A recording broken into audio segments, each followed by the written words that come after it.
She spent those summers in cheap dorms and thought about where this world of technology could take her. She became smarter, more sure of herself, and more interested in the future she wanted. There was a fork in the road. She got a job offer after her second internship at IBM. It looked like the smart thing to do. The business was very big. The job path looked safe. But the person hiring her did something strange during the last interview. The boss told her to think about Microsoft, which was still a small business with big plans. She was shocked and even scared by that advice. It didn't feel easy to start over in Seattle. But she did listen. We wanted her to grow, not feel safe. In 1987, she turned down IBM and went to work for Microsoft instead. She said that the choice changed everything when she looked back. In August 1987, she started working at Microsoft as a product manager who is 23 years old, just got an MBA, and is quietly determined to make a difference. In her early work, she focused on multimedia goods, which were still pretty new in the tech world. Cinemania, a movie guide made on CD-ROM that came out in 1992, was one of her first big projects. In a way that most people had never seen before, it mixed movies, trivia, cast information, and participatory parts. More than 200,000 copies of the project were sold in its first year. It proved that digital entertainment could be useful and fun. She found her place in the company thanks to that win. Soon after, she was in charge of the group that made Enarta in 1993. It was one of the most important computerized encyclopedias at the time. It made a single product out of text, pictures, audio clips, and video. It had sold more than 1 million copies by 1995. It was used for homework by families. It was used in schools. It was on computers all over the world, and she oversaw the whole process, from the design to the material to how people used it. She learned from Enarta how strong technology could be when used correctly. She was in charge of these projects as well as publisher, Bob, money, works, and the interactive parts of Word. There were problems with every project.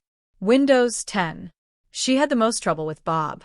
Bob used a virtual house interface to try to make computers easier to use. But the gear wasn't ready for it yet. The program had trouble and was ended. Still, she learned important lessons from the event. Failure didn't make her less important. It probably made her stronger and more willing to try new things. By the early 1990s, she was general manager of information products, leading more than 100 people on projects and coming up with new ideas that helped Microsoft grow. A multimedia hit that got them almost 90% of the market. Because of how she ran the business, it became a world giant. The choices she made affected software that people all over the world use, and her name slowly but surely grew. She helped in 1996. Pioneered Expedia, a project that changed the way people booked trips. With real-time ticket prices, online booking, and an easy-to-use interface, it was one of the most popular digital travel services of the time. By 1998, it had brought in $250 million in sales.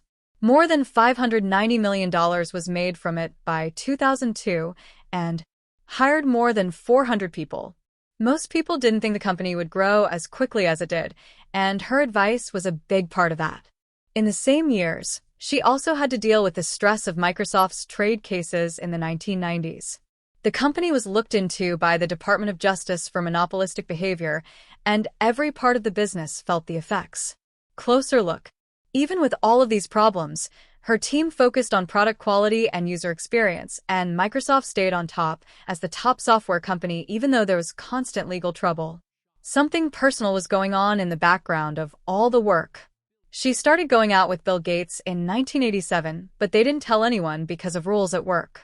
They worked together on a personal and technical level for 3 years. To get married, they went to the island of Lana in Hawaii on January 1, 1994. There were only about 20 people there. She went into that marriage with a strong sense of being equal.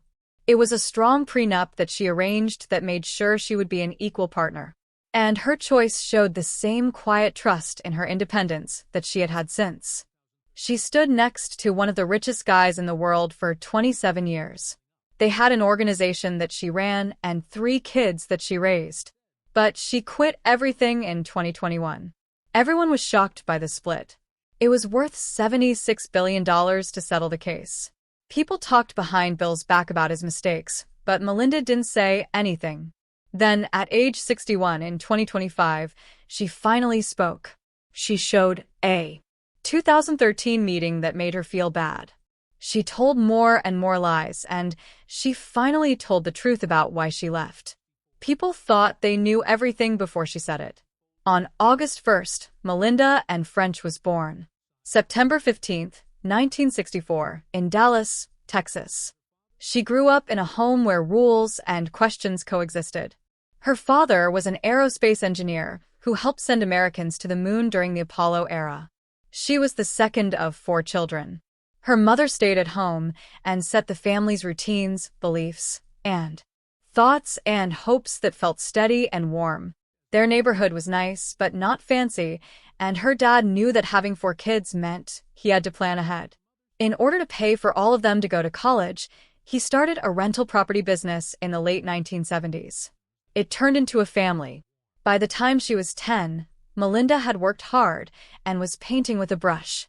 On the weekends, they painted walls, scrubbed floors, and learned how to do small fixes. Soon, she noticed that sharing the work made her feel less responsible. That lesson stuck with me. The work got bigger as the company did. By the time she was 12, she could balance numbers in a way that most kids her age had never seen before. She got used to the idea of working for something bigger than herself. Every place she helped clean saved money for college later. Each record she was in charge of showed her how good planning could lead to chances. Those early years taught her to be disciplined without anyone telling her to. She knew what independence meant to her before she knew what the word meant. And as she got into her early teens, that base kept getting stronger. Around the same time, a strange thing showed up in the house. When her dad brought home an Apple II computer from 1977, it opened a door she didn't know was there. When she was 14, she started using it to keep track of her rental records. The slow-moving cursor caught her attention. It took her a long time of typing directions over and over until simple programs understood what she was saying. Back then, not many girls used code, but she found it's comfortable. The machine didn't care about man or woman. It only cared about making sense. That made her happy. She wrote short scripts that solved problems for hours. There are some small issues in the hiring business. She began to think that technology might help her understand the world better. She felt that way for a while. When she went to Ursuline Academy in 1978, her interest grew even more. Every student at her school was pushed, which Melinda liked. Her best grades were in math and science, but she worked hard in all of them. And the teachers saw how serious she was. Ursuline was one of the first schools in Texas to get computers for the classroom, which changed her life. She found lessons in computer science to be both fun and scary. Each job took her further into the area she already loved. When she finished as a valedictorian in 1982, she not only had good grades, but she also had faith that technology would change the future. During her time there, something is clear. She was excited about that future. Not long after that, she got her first paid job teaching math and code to younger kids. In the early 1980s, not many girls taught anyone how to code. Still, she stood in front of students who were having trouble and taught them lines of simple code for $5 an hour. For a youngster, the money was nice, but what was more important was that she discovered how much she loved helping others understand tough ideas. She saw that teaching made her own thought better. That time gave her confidence, which stayed with her. When she got to Duke University in 1982, all of those early lessons were still with her. She went into computer science classes where she was often the only woman there, and the mood was different. Male kids yelled out the answers without thinking, and she felt the change right away. Her high school years were positive and well-balanced, but this atmosphere can be too much at times. It was the first time she had ever seen a computer language used in a CS class. At that moment, she began to wonder herself. The question didn't last long, though. She kept going. She did better in school. She picked up things faster. She got her BS in computer science and economics by 1986. And by 1987, she was only 23 years old and had her MBA. In those years, she worked hard to get through them. After that, from 1996 to 2003, he was a member on the Duke board. She learned how to compete, change, and believe her own mind during those 5 years at Duke. Her jobs helped her move forward as well. She worked at IBM for 2 summers and learned how big teams worked and how software was put together piece by piece. She took in everything she could, even though the work was hard. At a time when women weren't often seen in these kinds of jobs, these internships gave her real technical experience. She learned how to use video tools, how to code, and how important it is to work with others.